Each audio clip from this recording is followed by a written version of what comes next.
وہ ایک بچہ آیا نا اپنی ماں کے لیے لباس لینے کے لیے، اور پہلے وہ گیا اپنے چچا کے پاس. اس کی ماں بیوہ تھی اور اس کا لباس پھٹ گیا تھا، اور وہ اپنے چچا کے پاس گیا تو اس نے دتکار دیا. ماں نے اس کو روکا تھا بیٹا نہ جانا، لیکن اس نے کہا کہ تیرے بدن کے اوپر جو لباس ہے وہ بھی پھٹ گیا اور جگہ جگہ سے جسم جھلک رہا ہے، تو میں اپنے چچا سے آپ کے لیے لباس لے کے آتا ہوں. پھر جو رویہ اس نے اختیار کیا تو واپس روتا ہوا آ رہا تھا، تو کسی نے راستے نے پوچھا کہ کیا ماجرا ہوا. اس نے کہا چچا کے پاس گیا تھا ماں کے لیے لباس لینے، اس نے دلا کے بھیج دیا. اللہ اکبر. تو اس نے کہا کہ جا سین حرم میں محمد نام کا ایک شخص بیٹھا ہوا ہے، اگر تو اپنا دکھڑا اس کے سامنے پیش کرے تو وہ امید ہے تمہیں رد نہیں کریں گے، لیکن سن لے ان کا دین کوئی اور ہے. اللہ اکبر. اپنے ماں کے پاس آیا تو ماں کو کہا کہ چچا نے دلا کے بھیج دیا، لیکن آپ کی حالت مجھ سے دیکھی نہیں جا رہی. بچہ ابھی شعور کی منزلوں میں قدم رکھ رہا تھا، پہلے بہت چھوٹا تھا، اب اس کے اندر ایک جذبات تھے بچے کے اندر. تو ماں نے کہا کہ بیٹا نہیں ان کے پاس نہیں جانا، سنا ہے کہ جو ان سے ملے دین دھرم چھین لیتے ہیں اس کا. اللہ اکبر. تو حضور علیہ الصلوۃ والسلام کے پاس جانے سے ماں روکنے لگی، لیکن بچے نے کہا کہ امی میں پکا رہوں گا، بتوں کا وفادار رہوں گا، تم اس ٹینشن کو اس پریشانی کو چھوڑ دو.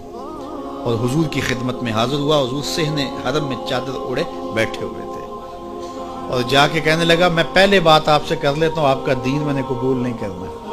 حضور مسکرا کے بولے بیٹا بتاؤ کس لیے آئے ہو؟ کہا میری ماں بے لباس ہے، میں آپ سے لباس لینے آیا ہوں. حضور نے چادر رحمت اتار کے اس کے کندھوں پہ ڈالی. اللہ اکبر. وہ واپس آ گیا اور ماں پر حضور کی چادر اڑائی. اللہ اکبر. اور ماں نے کہا کہ بیٹے اس نے اپنا دین تو نہیں تجھے دیا؟ کہا نہ میں نے پہلے کہہ دیا تھا تیرے دین نہیں مانوں گا. ماں کہنے لگی پتر اس کا دین ماننا چاہیے، یہ جس نے رحمت کی چادر ہمارے سر پہ تار دی. اللہ اکبر. تیری تک کے ادامہ میں مرید ہو گئے. اس بوڑھی عورت کا قصہ بھی آپ نہیں بھول سکتے، جو گھر کا سامان باندھ کے اپنے دروازے پہ بیٹھی ہوئی تھی، اور اس نے سنا تھا مکے میں ایک جادوگر آیا ہے جسے ملتا ہے اس کا دین چھین لیتا ہے، کہیں ایسا نہ ہو کہ کہیں اس سے ملاقات ہو جائے اور وہ دین ہی میرا چھین لے، مجھے شہر چھوڑ دینا چاہیے. گھر کے تھڑے کے اوپر سامان باندھ کے بیٹھی ہے. حضور بھی گزرے، اس نے دیکھا تو کہا بھتیجے یہ سامان میرے سر پہ رکھ دے. حضور نے سامان اٹھایا، دیکھا تو بوجھل تھا، وزنی تھا، اور بڑھیا کو دیکھا تو کمزور تھی. تو کہا کہ بڑھیا اگر چاہو تو جہاں چاہتی ہو میں خود نہ چھوڑا. اس نے کہا اس سے بڑی مہربانی کیا ہوگی؟ حضور نے سامان اٹھایا ہوا ہے اور بڑھیا سے باتیں بھی کرتے جا رہے ہیں. تو بڑھیا کو کہا کیوں جا رہی ہے؟ اس نے کہا کہ سنا ہے یہاں ایک جادوگر ہے جو لوگوں کا دھرم لوٹ لیتا ہے، لوگوں کا دین لوٹ لیتا ہے. میں نے ساری زندگی بتوں سے وفا کی، میرے آباء و اجداد نے بتوں سے وفا کی ہے، میں چاہتی ہوں دین اجداد ہاتھ سے چھوٹ نہ جائے، آخر اس شہر میں رہتی ہوں کہیں مل نہ جائے. خیر حضور نے کچھ نہیں کہا، اس کا سامان نہیں پھینک دیا کہ ٹھیک ہے تم پھر جاؤ. سامان اس کا اٹھایا اور جہاں تک اس نے جانا تھا سامان پہنچایا. سامان سپرد کر کے واپس پلٹنے لگے. تو اس نے کہا بچے اپنا نام تو بتا دے، لوگ کہیں گے کہ مکہ چھوڑ آئی ہو تو بتاؤں گی ایک جادوگر کے دکھ سے چھوڑ آئی ہوں.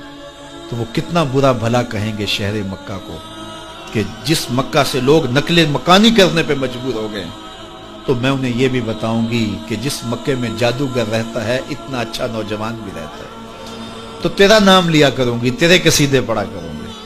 تو حضور علیہ السلام مسکرا پڑے، کہا بڑھیا جس جادوگر سے بھاگ کے آئی ہے وہ تیرے سامنے کھڑا ہے. اس نے کہا سچ سے آپ ہی محمد ہیں؟ حضور نے فرمایا نام میرا یہی ہے. تو اس نے کہا پھر آپ کا جادو میرے پہ چل گیا ہے.